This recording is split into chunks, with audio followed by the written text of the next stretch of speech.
ಶ್ರೀರಾಮ್ ನೀವು ನೋಡ್ತಾ ಇದ್ದೀರಾ ಟಿವಿ ವಿಕ್ರಮ. ನಾನು ಸೌಮ್ಯ ಸನಾತನಿ. ನಮ್ಮ ಟಿವಿ ವಿಕ್ರಮದ ಎಲ್ಲಾ ಕಾರ್ಯಕ್ರಮಗಳ ನೋಟಿಫಿಕೇಶನ್ ನಿಮಗೆ ಸಿಗಬೇಕಂತ ಹೇಳಿದ್ರೆ ನಮ್ಮ ಟಿವಿ ವಿಕ್ರಮ ಚಾನೆಲ್ ಅನ್ನು ಸಬ್ಸ್ಕ್ರೈಬ್ ಮಾಡಿ, ಹಾಗೆ ಬೆಲ್ ಬಟನ್ ಕ್ಲಿಕ್ ಮಾಡೋದನ್ನ ಖಂಡಿತ ಮರಿಬೇಡಿ. ನಮ್ಮಲ್ಲಿ ಈಗಲೂ ಕೆಲ ಹೆಂಗಸರಿದ್ದಾರೆ, ಪಕ್ಕದ ಮನೆಯಲ್ಲಿ ಕಾರು ತಗೊಂಡ್ರು ನಾವು ತಗೊಳ್ಳೋಣ, ಪಕ್ಕದ ಮನೆಯಲ್ಲಿ ಫ್ರಿಡ್ಜ್ ತಗೊಂಡ್ರು ನಾವು ಒಂದು ತಗೊಳ್ಳೋಣ ಅಂತ ಹಠಕ್ಕೆ ಬಿದ್ದು ತಗೊಳ್ಳೋರು. ನಿಜವಾಗ್ಲೂ ಅದರ ನೆಸೆಸಿಟಿನೇ ಇರೋದಿಲ್ಲ, ಆದರೂ ಕೂಡ ಬೇಕು ಅಂತ ತಗೊಳ್ತಾರೆ. ಅವ್ರು ಮಾಡ್ತಾರೆ ಅಂತ ಇವ್ರು ಮಾಡೋದು. ಪಾಕಿಸ್ತಾನ ಮಾಡ್ತಿರೋದು ನೋಡಿದರೆ ಹಾಗೆ ಅನಿಸ್ತಾ ಇದೆ. ಮಜಾ ಏನಂದರೆ ಭಾರತ ಏನು ಮಾಡ್ತಾ ಇದೆ, ಏನು ಡಿಸಿಷನ್ ತಗೊಳ್ತಾ ಇದೆ, ಯಾಕೆ ತಗೊಳ್ತಾ ಇದೆ ಗೊತ್ತಿಲ್ಲ. ಕೇವಲ ಭಾರತ ಏನೋ ಮಾಡ್ತು ಅಂತ ಅವರು ಮಾಡೋದಾಗಿದೆ. ಪಾಕಿಸ್ತಾನದಲ್ಲಿ ರಾತ್ರೋರಾತ್ರಿ ಡೆವಲಪ್ಮೆಂಟ್ಗಳು ನಡೀತಾ ಇದೆ. ನಮ್ಮಲ್ಲಿ ಆದಂತೆ ಅಲ್ಲೂ ಕೂಡ ಒಂದಷ್ಟು ಚೇಂಜಸ್ ಆಗ್ತಾ ಇದೆ. ರಾತ್ರೋರಾತ್ರಿ ಹೊಸ NSA ಚೀಫ್ ನೇಮಕ ಆಗುತ್ತೆ. ಹಾಗಾದರೆ ಪಾಕಿಸ್ತಾನದ NSA ಚೀಫ್ ಬದಲಾಯಿಸೋದ್ರಿಂದ ಪಾಕಿಸ್ತಾನ ಬಚಾವಾಗತ್ತಾ? ಅದರಿಂದ ಏನಾದರೂ ಲಾಭ ಇದೆಯಾ? ಎಲ್ಲವನ್ನ ಚರ್ಚೆ ಮಾಡೋಣ. ಭಾರತ ತೆಗೆದುಕೊಂಡ ನಿರ್ಧಾರದಿಂದ ಪಾಕಿಸ್ತಾನ ಈಗ ಕಂಗಾಲಾಗಿದೆ. ಅದಕ್ಕೆ ಅವರು ಕೂಡ ತಮ್ಮ NSA ಚೀಫ್ ಅನ್ನು ಬದಲಿಸಿ ಆಸಿನ್ ಮಲಿಕ್ ಅನ್ನು ನೇಮಕ ಮಾಡಿದ್ದಾರೆ. ಅಷ್ಟಕ್ಕೂ ಈ ಆಸಿನ್ ಮಲಿಕ್ ISIನ ಚೀಫ್ ಆಗಿದ್ದವರು. ಈಗ ಇವರನ್ನ ಪಾಕಿಸ್ತಾನದ NSA ಚೀಫ್ ಮಾಡಲಾಗಿದೆ. ಭಾರತದಲ್ಲಿ ಅಜಿತ್ ದೋವಲ್ ಯಾವ ಸ್ಥಾನದಲ್ಲಿದ್ದರೂ ಅದೇ ಸ್ಥಾನದಲ್ಲಿ ಆಸಿನ್ ಮಲಿಕ್ ಇದ್ದಾನೆ. ಈತ ಭಾರತದ ವಿರುದ್ಧ ಸಾಕಷ್ಟು ಕಾರ್ಯಾಚರಣೆ ಮಾಡಿದ್ದ.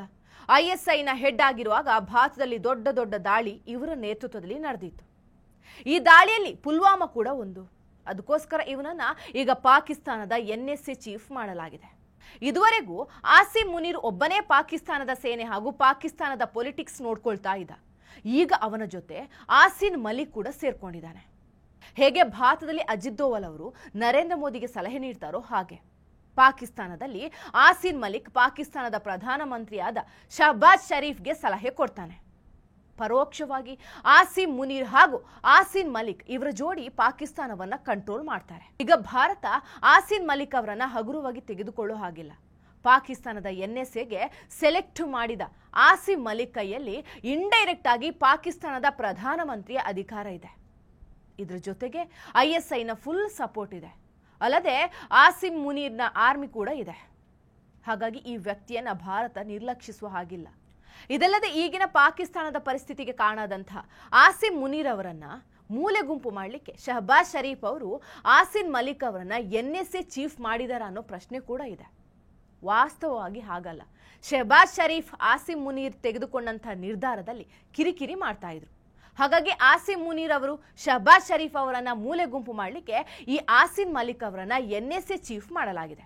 ಹಾಗಾಗಿ ಇನ್ನು ಮುಂದೆ ಯಾವುದೇ ವಿದೇಶದ ಸಭೆಗಳಿಗೆ ಹೋಗಬೇಕಾದ್ರೆ ಪ್ರಧಾನಮಂತ್ರಿ ಅವರ ಬದಲಿಗೆ NSA ಚೀಫ್ ಆಸಿನ್ ಮಲಿಕ್, ನಂತರ ISI ಚೀಫ್, ನಂತರ ಪಾಕಿಸ್ತಾನದ ಆರ್ಮಿ ಚೀಫ್ ಆಸಿಮ್ ಮುನೀರ್ ಭೇಟಿ ಮಾಡಿ ನಿರ್ಧಾರ ತೆಗೆದುಕೊಳ್ತಾರೆ. ಒಟ್ಟಾರೆ ಪಾಕಿಸ್ತಾನದ ಫುಲ್ ಕಂಟ್ರೋಲ್ ಪಾಕಿಸ್ತಾನದ ಸೇನೆ ಹಾಗೂ ಅವರ ಇಂಟೆಲಿಜೆನ್ಸ್ ಬಳಿ ಇರುತ್ತೆ. ಭಾರತದಲ್ಲಿ ಭಾರತ ಸರ್ಕಾರ ಸೇನೆಗೆ ಫ್ರೀ ಹ್ಯಾಂಡ್ ಕೊಟ್ಟ ನಂತರ ಪಾಕಿಸ್ತಾನದಲ್ಲಿ ಮತ್ತಷ್ಟು ಆತಂಕ ಹೆಚ್ಚಾಗಿದೆ. ಹಾಗೆ ಪಾಕಿಸ್ತಾನ ಭಾರತಕ್ಕೆ ತನ್ನ ಏರ್ ಸ್ಪೇಸ್ ಕ್ಲೋಸ್ ಮಾಡಿದೆ. ಅದಕ್ಕೆ ಸರಿಯಾಗಿ ಭಾರತ ಕೂಡ ಪಾಕಿಸ್ತಾನಕ್ಕೆ ತನ್ನ ಏರ್ ಸ್ಪೇಸ್ ಅನ್ನು ಕ್ಲೋಸ್ ಮಾಡಲಾಗಿದೆ. ಅಲ್ಲದೆ ಭಾರತದ ರಾಷ್ಟ್ರಪತಿ ಅವರಾದಂಥ ದ್ರೌಪದಿ ಮುರ್ಮು ಅವರು 5ನೇ ತಾರೀಕಿನಿಂದ 9ನೇ ತಾರೀಕಿನವರೆಗೆ ಹಿಮಾಚಲ ಪ್ರದೇಶದ ಪ್ರವಾಸದಲ್ಲಿದ್ದರು. ಅದನ್ನು ಕೂಡ ಕ್ಯಾನ್ಸಲ್ ಮಾಡಿದ್ದಾರೆ. ಇದಲ್ಲದೆ ಪ್ರಧಾನಮಂತ್ರಿ ವಿಕ್ಟರಿ ಪರೇಡ್ಗೆ ಭಾಗವಹಿಸಲು ಹೊರಟಿದ್ರು. ಈಗ ಅದರ ಬದಲು ರಕ್ಷಣಾ ಮಂತ್ರಿ ರಾಜನಾಥ್ ಸಿಂಗ್ ಅವರನ್ನ ಕಳಿಸ್ತಾ ಇದ್ದಾರೆ.